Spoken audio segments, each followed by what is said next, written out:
A crown, high heels and evening gowns galore, Victoria Graham looks every bit the beauty queen. But it's not as simple or easy as it looks. Graham has a severe genetic disorder. She has had 11 operations on her brain and spine. She has a 60-centimeter scar on her back and has to take up to 40 pills every day to make it through. And I have to set alarms on my phone to remember to do so, or else I'll end up in a lot of pain, or passed out on the ground, or paralyzed.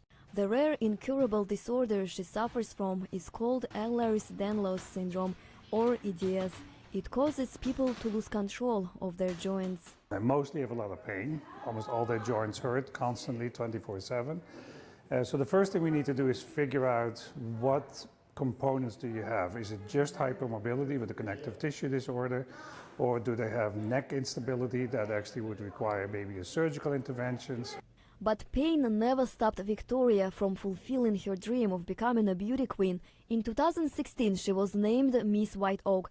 A year later, Miss Frostbrook. Victoria says she has never attempted to hide her scars. I feel like when I'm able to stand on stage and say, hey, I have an invisible illness, or I am disabled, I'm able to speak out for other people and say, we are beautiful. We are whole and complete and perfect in and of ourselves. She first experienced back pain when she fell from parallel bars at 10. Victoria says doctors could not find anything wrong with her.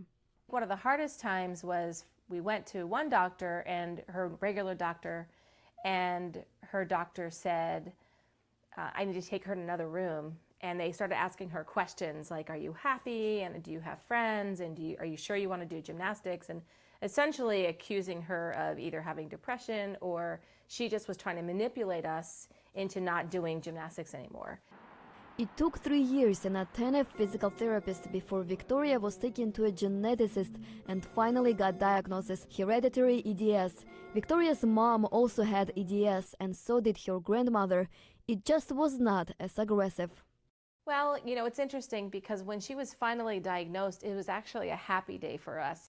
By the time she was 19, Victoria could barely study. Her memory was failing, her neck could not support the school, and she agreed to have surgery. Doctors essentially fused her cranial vertebrae together. Today, Victoria cannot move her neck or turn her head, yet it has not stopped her from participating in beauty pageants and raising awareness about her condition, invisible to the naked eye. There's a photographer who's actually right here in DC.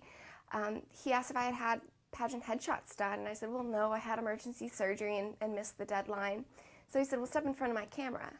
And I went to go take my neck brace off, and he said, no, no, no, keep it on. And I just thought in that moment, oh my goodness, this man is out of his mind. But when I got the pictures a couple weeks later, I looked at them, and it was the first time I saw a photo of myself, and I felt beautiful.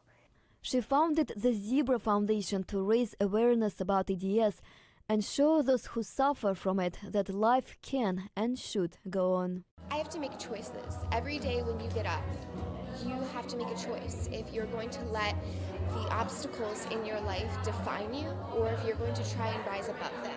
It's not easy, and there's a price for everything that you do, but I've made the choice today to stand in this gorgeous gown because I want to show that it's possible to do these things. Anush Avetisyan, VOA News, Manchester, Maryland.